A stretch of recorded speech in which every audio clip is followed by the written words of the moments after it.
Hello students, welcome to this channel. आज के अनोखे वीडियो में आपका एक बार फिर से स्वागत है। तो आज की वीडियो में मैं आपको 12th क्लास के NCERT बुक का मैथमेटिक्स में एक्सरसाइज 1.3 के लिए थ्योरी बता रहा हूं। सो आप इस वीडियो को अंत तक ज़रूर देखिएगा। आइए हम लोग वीडियो को शुरू करते हैं।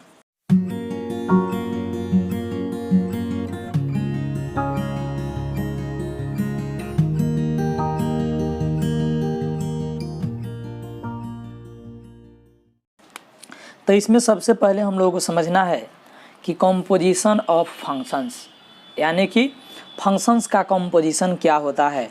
तो देखिए, let f from a to b and g from b to c be two functions.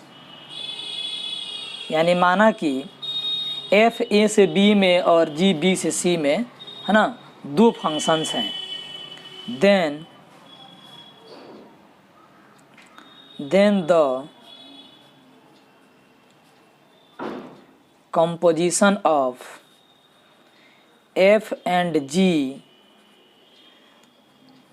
is denoted by GOF। तब f और g के कॉम्पोजिशन को GOF से डिनोट किया जाता है ना। Let f from a to b and g from b to c be two functions, then the composition of f and g is denoted by GOF। यानी कि माना कि f a से b में और g b से c में दो फंक्शंस हैं, तब f और g के कॉम्पोजिशन को GOF से डिनोट किया जाता है ना। एंड इज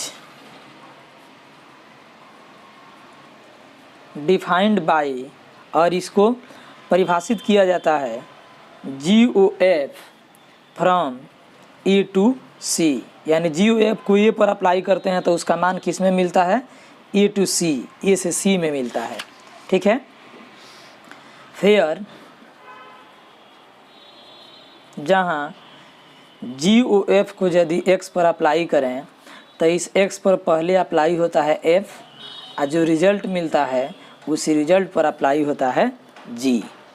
और for all x belongs to a के लिए जितना भी x है वो सभी का सभी किस में होना चाहिए, तो a में होना चाहिए।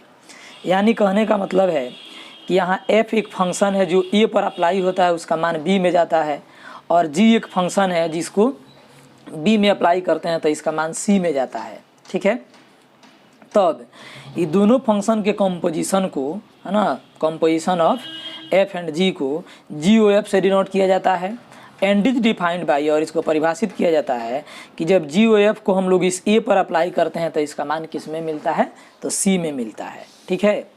यानी यहाँ पे मान लीजिए कि आपका fx इक्वल टू हो गया, आपका fx इक्वल टू हो गया मान लीजिए कि y, है ना, और y पर अगर हम लोग g अप्लाई करते हैं तो GY इक्वल टू हो गया मान लीजिए कि z। ठीक है।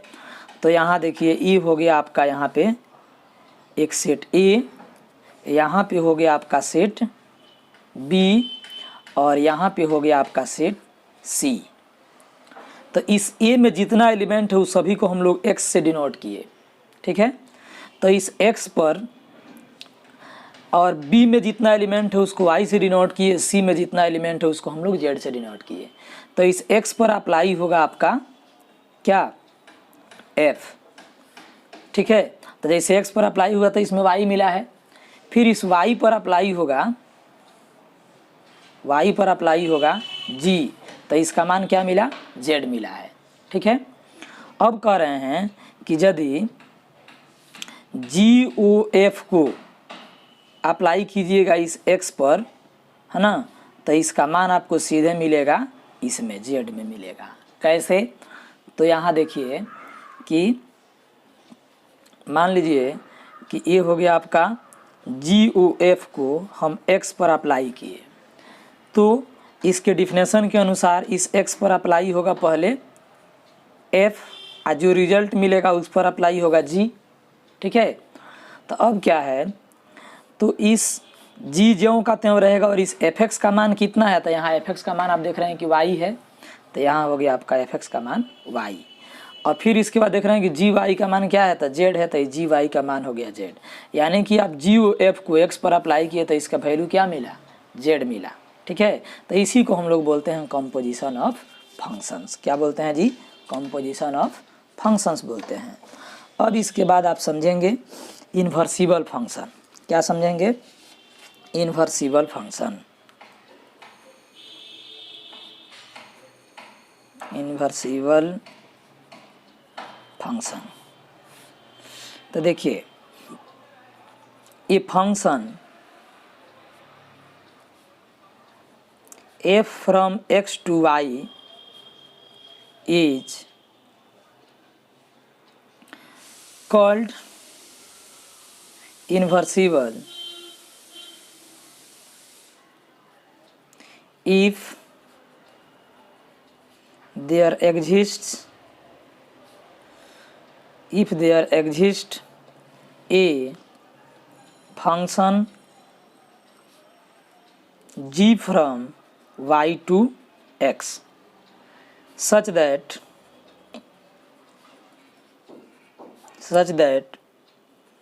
g of x equal to x and f o g y equal to y, then g is called inverse of f and is denoted by f to the power minus 1।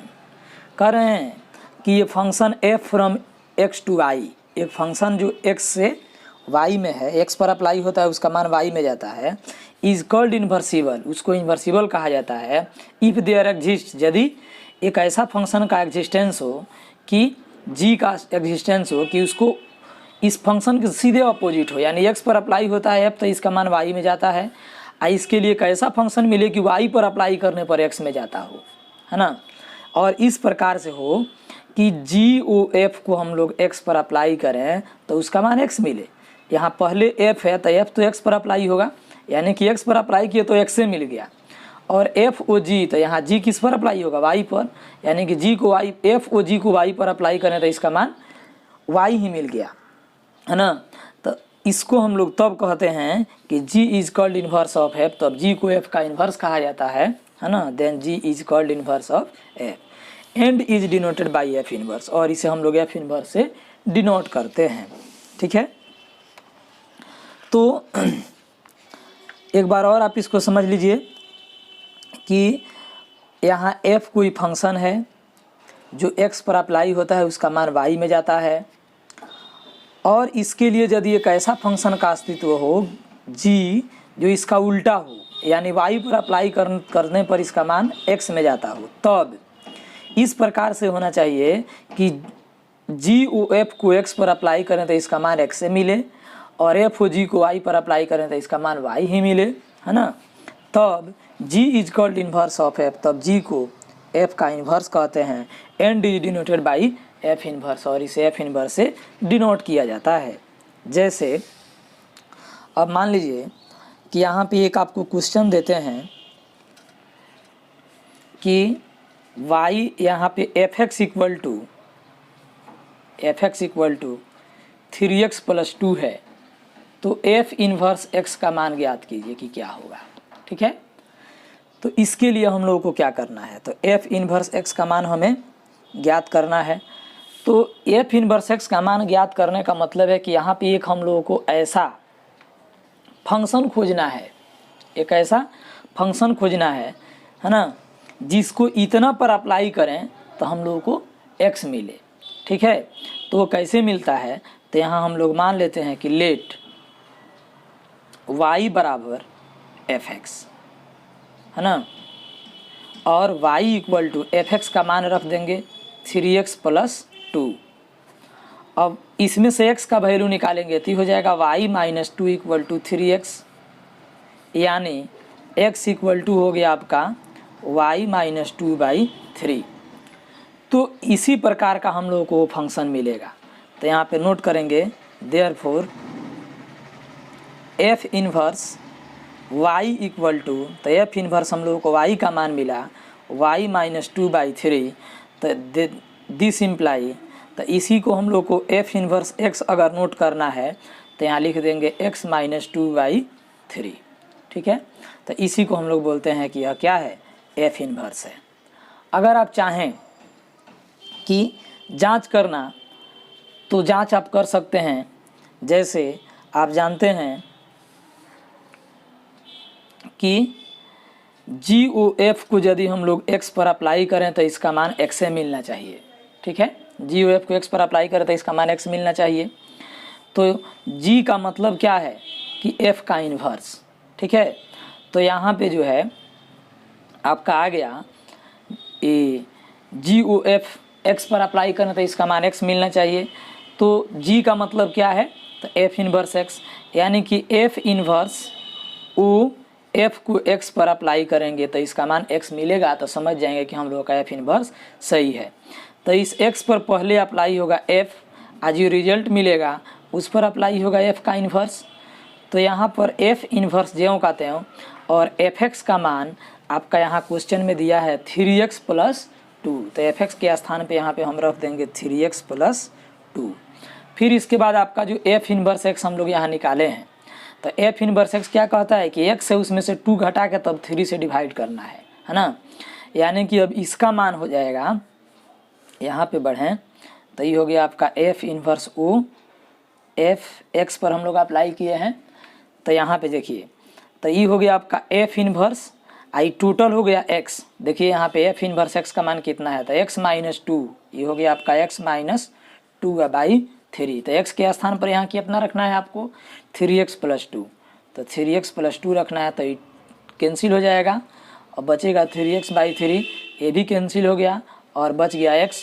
तो यहाँ पे आप देख रहे हैं कि f इन्वर्स OF को x पर अप्लाई किए तो इसका मान क्या मिला, तो x ही मिला।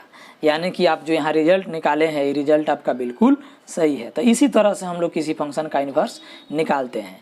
और नोट में एक बात हमेशा याद रखेंगे कि जैसे यहाँ पे आपका कह रहा है कि एक फंक्शन है जिसको a पर अप्लाई करते हैं इसका मान b में जाता है, तो इसका इन्वर्स फंक्शन जो होगा, तो इन्वर्स फंक्शन जैसे g है तो उसको b पर अप्लाई करें तो उसका मान a में जाना चाहिए।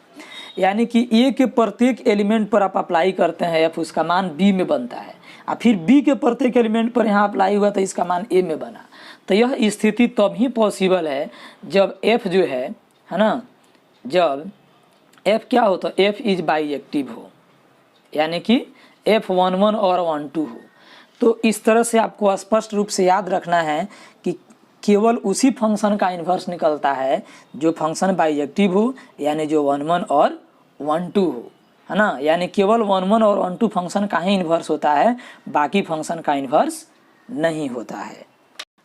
आप इस चैनल पर नए हैं तो आप इस चैनल को अभी सब्सक्राइब कर लीजिए और मेरे वीडियो का नोटिफिकेशन सबसे पहले पाने के लिए बेल आइकन की घंटी को प्रेस करके ऑल पर क्लिक कर दीजिए। ये वीडियो आपके लिए काफ़ी महत्वपूर्ण है, इसलिए आप इसे लाइक कर लीजिए और अपने दोस्त के पास शेयर भी कर दीजिए।